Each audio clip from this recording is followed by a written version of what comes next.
which was owned by a guy named Galt. And Mr. Galt, he had 5 sons. One of them was captured at that time. They found him hiding in the basement. And Galt's place was about ready to be ransacked when Colonel Milton said, hey, let's back off. He made the Point of Fork, he made that his own headquarters, and then got it all set for Sheridan. And Sheridan, right down here, with all of his troops, at one point he had 10,000 of them, down here, and they were getting ready and making plans right here at Columbia, or Point of Fork, whichever you want to call that.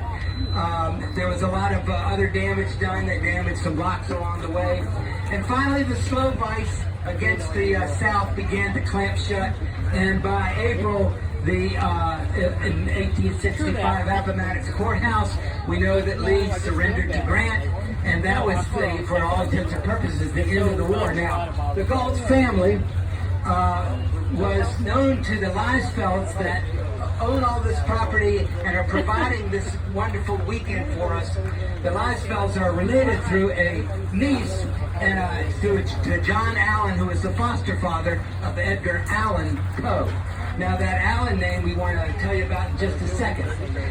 The Provost Marshal office was right down here at Columbia. Unbelievable activity going on after the Civil War was over, because there was a hub of the Freedmen's Bureau providing stuff for the people that were had been enslaved, and also for the destitute and parole, people coming for parole. So it was not a happy place, it was a sad place, but it was a remarkable activity that was happening all through that.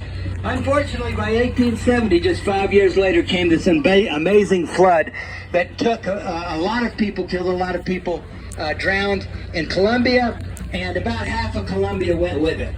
They were never able to quite recover, and then there was another hurricane in 72 and another hurricane in 85.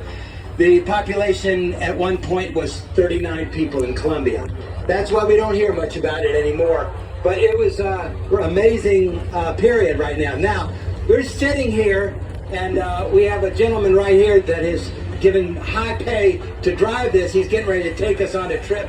And we're sitting here. How many of y'all have ever played with a train set? Raise your hand. You got a train set? Okay. How many of you ever owned a train set? Okay, so Joe Leisfeld, their family, own this train set, but where does all this come from? Where does all this gear and all this, why is this here? Well, in the Goochland history, it talks about the Goochland Railroad. In fact, it was called the Allen Railroad. And the story, as told by Joe Leisfeld and Marion Dunn, reveals that 2 brothers, Francis Mary and William Allen, were in business together, and the name of their business was Allen and Brother. Pretty clever. In 1880, and they worked with James Dunn, their father William owned a mill and also some river property along the rivers around. And unfortunately, their father died at the 7 Days Battle in July of 1862. And then just a few years later, they lost their mother. And what they did is they bought the only 2 steam-driven engines in Goochland.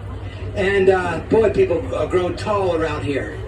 And they established a sawmill and a grist mill and a railroad, and they had it all next to canal, and they were supplying railroad ties and lumber all the way in a building boom all the way through the 1900s. So, to close up here, it is no wonder that Joe Leisfeld, the Leisfeld historic family legacy, and all the Leisfeld family have a fascination for steam power, engines, mills, trains, steam and wooden boats, and vintage structures. And it continues to evolve. What you're seeing here, don't blink, because the next time you come here, there's going to be more. There's more activity going here. And just stay in touch with the website, because you're going to be able to see all the activities that's here, way beyond what we see here, and some great ideas happening. Now, what this was all fueled by is the family's imagination and creativity and respect for the past, and their desire to teach future generations. What you've paid for today, the money that you've paid for it here, this goes to their foundation, and the foundation is for the idea of giving young people the idea of trades and artisan skills, and to be able to keep some of these old trades going, and appreciation for the past. So y'all can appreciate the hard work that you see here, the grit it took to make this festival even happen, and to share this beautiful estated vineyards that demonstrate kind of almost a fantasy land salute to the hard-working men and women of this area, and the beauty and dignity, and put your back to it and get her done kind of labor of love that is all through here. So we welcome you all. We hope you have a wonderful, wonderful time, and I'd like to sing a song to close out here for the legacy of the Lysfeld family. This song was written by a lady named Elizabeth Cotton. She was a teenager, and she was African American in South Carolina, but strangely enough, we have a Chestnut Street in Richmond, and we have a Blue Ridge Mountain, so this really comes close to what we're talking about here. So what we're going to do, sorry, I have to tune up here for a second. You know this guy, some people might be aware of. So once I get this started, it's so hard to talk and everything. I'll do the best I can. So everybody remembers Woody Guthrie? Raise your hand. Oh, there's still people that remember Woody Guthrie. You know, the same guy. Uh-oh, living Lord, gotta hear it all.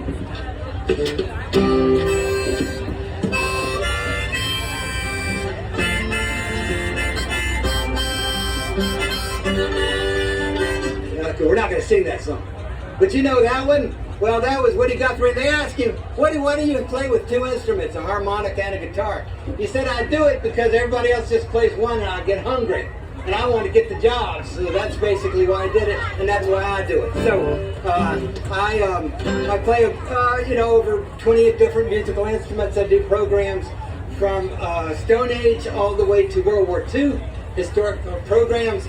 And I'd be delighted to answer any questions about that. But this is about the freight train.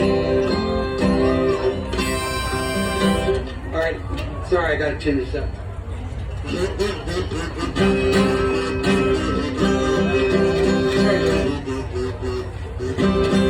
All right.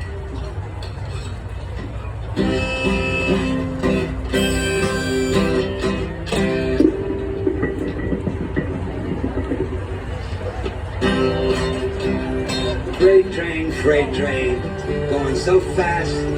Freight train, going so fast. Please don't tell the train I'm on, so they don't know where I'm going. Now you know the words to this song, let's just sing along with these.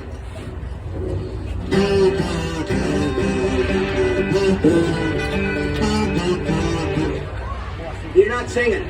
Okay, here are the words, the same ones I'm singing. It goes like this. Do, do, do, do, do, do, do, do. You remember those words? Okay. So, I can see this is not impressing you. And so, I'm going to have to make this look harder.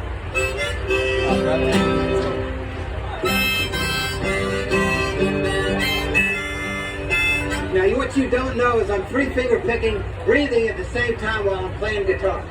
And not only is that going on, but my harmonica, if you ever do this, it will pluck your hairs out of your face while you're doing it. So that I'm suffering for you. Here we go. Just kidding.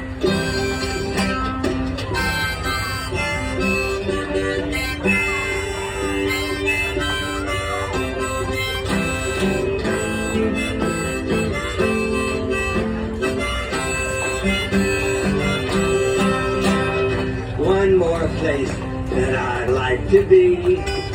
One more place that I'd like to see, to watch those old Blue Ridge Mountains climb, and as I ride the number 9.